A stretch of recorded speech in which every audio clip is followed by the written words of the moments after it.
I do a lot of this on my Instagram, if you'd like to follow me over there, or if you'd like to check out my website and kind of what I have going on with Cannabis Cutie Education. I think that if you're going to be in the business of this plant, it is important that you know the science. There's no way that you can come into this and not love this industry and not understand what the benefits that are here. So take the time to understand this plant. Take the time to figure out how it's beneficial and its history. I think it's completely important.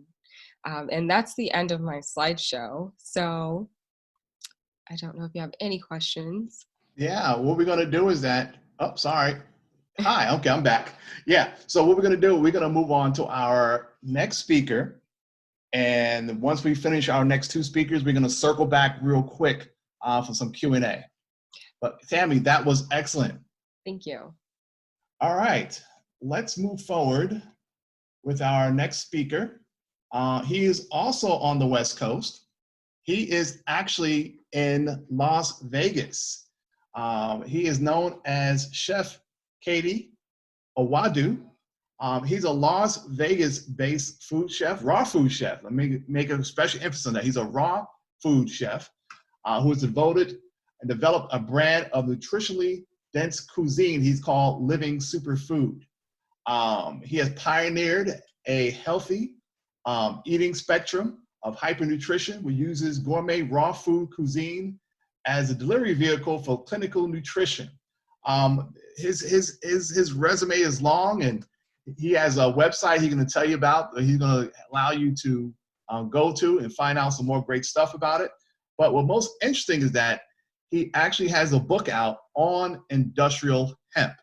And I'm quite sure he's going to come on and let you guys know more about that.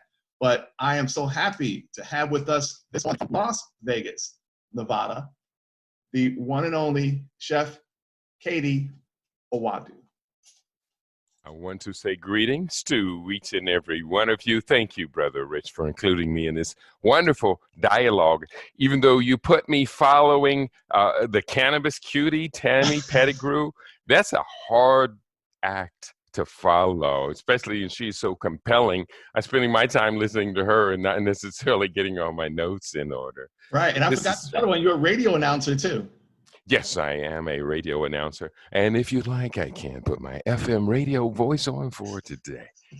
I want to talk to you about industrial hemp uses and opportunities. And Tammy did such a wonderful job of giving us a broad spectrum of science that allows us to really understand in much, much more detail the nuances of the complexity of the cannabinoids and the various allelochemicals included in this. And that was just absolutely fantastic. I do include a number of that. And if I could just share the screen here for a moment, I will, if you don't mind. We're going to go first. Yeah, I gave you co-hosting capabilities. You can go ahead and share the screen. I sure do appreciate that. In the book, we talk about a number of things, but one of the things I began with talking about the history is going back to the earliest of human civilization, to the Nile Valley, which we understand is the first great civilization in world history. And there is this image which appears in many of the temple carvings, and this is the image of Seshat. And Seshat is considered to be a scribe, a scholar, and a harbinger of the wisdom to guide the civilization, to guide the great nation. And so when we have these images of Seshat, there over her crown, we can see the image of the hemp leaf. And so we understand that even the most ancients realize the magnificence of this gift from the gods, this cannabis plant, this hemp seed plant that's got us all so excited. I like to refer to it as the plant that can save the world. Just a few images I will share with you from this series that I have here, but we do talk extensively in the book, Industrial Hemp Uses and Opportunities, about some 37 different medical uses, everything from our essential healing, painkillers, to even psychotropic impacts and effects, etc. We do know that CBD oil has made a tremendous impact in the marketplace. Again, my book, and I'll give you the link to the website where you can order your copy. We do have it as an ebook as well. Industrial Hemp Uses and Opportunities. And the website for the book is hemp, the number 4, thefuture.com. hempforthefuture.com. Let's go forward. I got a few more of these things I want to share with you. I work with this on a practical basis. And in fact, there may have been one more image I wanted to just show you. Let's see if we got that included in here. Also, let's not worry about that right now. I work on this on a practical basis for sustainable economic development. That's the purpose of the book, Industrial Hemp Uses and Opportunities.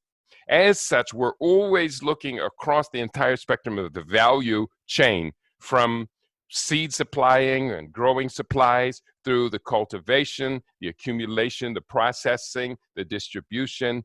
And our position is that this is a practicable impact that industrial hemp is having on the world. And we're providing, through the book, I provide as many insertion points for people who want to be a part of this new sustainable economy, how they can utilize the spectrum of hemp products and services to be able to get in.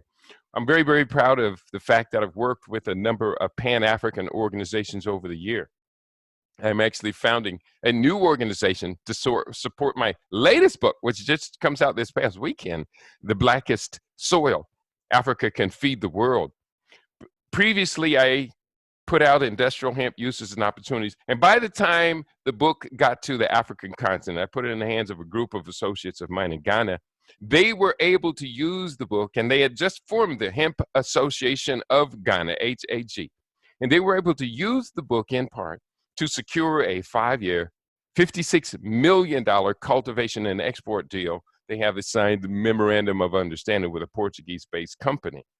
What they had to do, though, before they could fulfill the contract to supply up to 4 crops per year. And again, in industrial hemp, you can grow 4 crops per year if the weather conditions permit so. And Ghana is a perfect place to do just that. So they were going to supply $2.9 million per crop, 4 crops per year for $5 million. And they've actually been given several land grants to do so, beginning with 100 acres.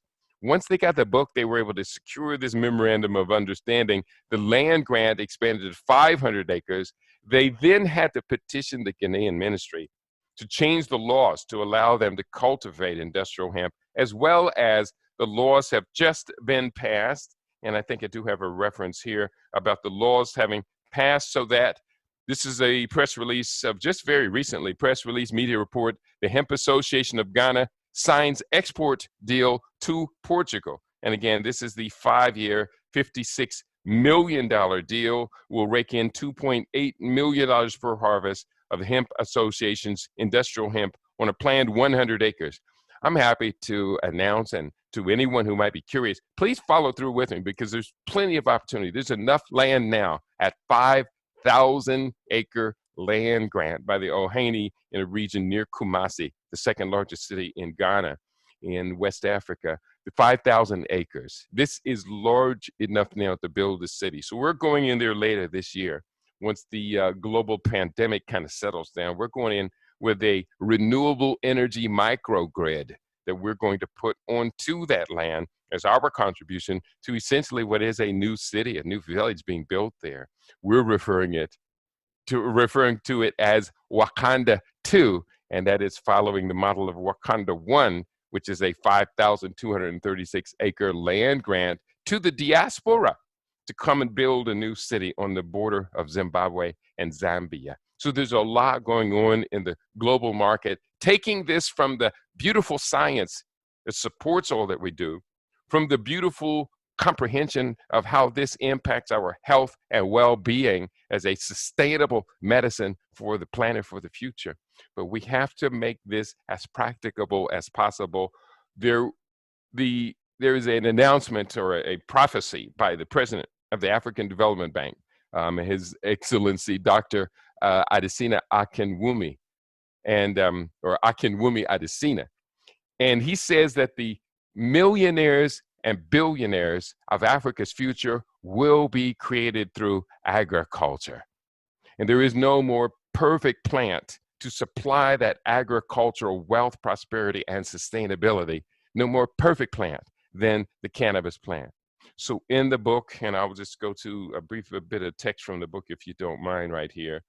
In the book, we talk about a number of different things. I'll just give you a little overview of the different books, and I'll just kind of wrap up emphasizing the economic and sustainable growth opportunities in the book. Again, the industrial hemp uses and opportunities. I begin by talking about the historical uses of hemp in cannabis. I think we've been getting a great lesson tutorial on that. Chapter 2, the current revival of hemp production is taking place around the world, and we give a lot of statistics to support this. Hemp industry associations, I try and list as many of them as possible, and I encourage people to start attending these conferences around the world and becoming members of these hemp trade associations. We talk about agriculture, agribusiness, and cannabis. That's getting into the sustainable development that we're talking about. Chapter 4, industrial uses. You just can't keep a good plant down. And so we go through a number of these uses, from fiber and insulation and building materials, hemp oil as a replacement for fossil fuels, hemp fibers, paper making, fabrics, fiberglass. All of these are value chain opportunities. There's such a broad spectrum here. All of us have to use our creative, innovative, and educate ourselves to be able to fit in certain place. I have a lifetime experience and 40 years as a horticulturist. You had mentioned also that I am an award-winning raw vegan chef. And so in clinical nutrition, realizing there's a value of industrial hemp as well in the seeds and the oils, as well as the healing qualities and properties of the plant. So this is very important. I even take you well into the future, and they're talking about hemp-based super powerful, super capacitor batteries. And what is happening on that front is so incredibly exciting. I encourage people to read that chapter. So just briefly more in the book. Chapter 5, medicinal use of cannabis compounds. We list some 37 different uses. Chapter 6, hemp as a superfood, and a superfood for the future to combat global hunger and malnutrition. Chapter 7, current recreational status. I'm sure people are getting a great tutorial and reports on that today. Chapter 8, combating climate change. We're talking about the carbon sequestration capacities, the rapid growth, and it's now being proposed, and I aim to emphasize it when we arrive on the Africa with the George Washington Carver Laboratories. We're going to create a series of laboratories across the continent to support the new book, The Blackest Soil. We are going to show how combating desertification using hemp is very practical. Cannabis in the global marketplace, and there's so many points of entry. Hemp and Africa rising. So we talk about the African countries now. We add Ghana to the number of African countries. Malawi, Uganda, Ghana, and a number of others are now using industrial hemp as part of their agricultural sector expansion. So on that note, I'm really just going to kind of begin to wrap it up right now. I do encourage people to be a part of it. And just another quick note, Ghana cannabis growers await parliamentary approval for $56 million cannabis deal. That's the deal that our partnership with the Hemp Association of Ghana has secured. So it is the real deal. Parliament has now allowed for that. The book is Industrial Hemp Uses and Opportunities. It's part of a 7-book series. Well, no, 8 books now. The new one has just come out. 8-book series on economic development, sustainability, and wealth creation that I've authored in the whole series of now my 36th book will come out at the end of this month. And so we're very proud to be a part of this event today with Code 420. I salute all of the presenters. I salute all of the people participating. You can go to my website, www.hemp4thefuture.com. That is the number 4. Thank you, Brother Rich, for this opportunity. And I yield the sharing state back to our family here today. Whoa. That was some good stuff, brother. That was some great stuff. And I'll let others tune in the chat room, but, everybody's coming out with words like amazing, how deep this information is, and, how much knowledge is being placed behind in the hemp industry. And the next time you go to Kumasi, I'm coming with you because I have some good friends there. I love that. You will be welcome. We'll work out the details. It's a very serious opportunity for us all to not only move forward where we can build our own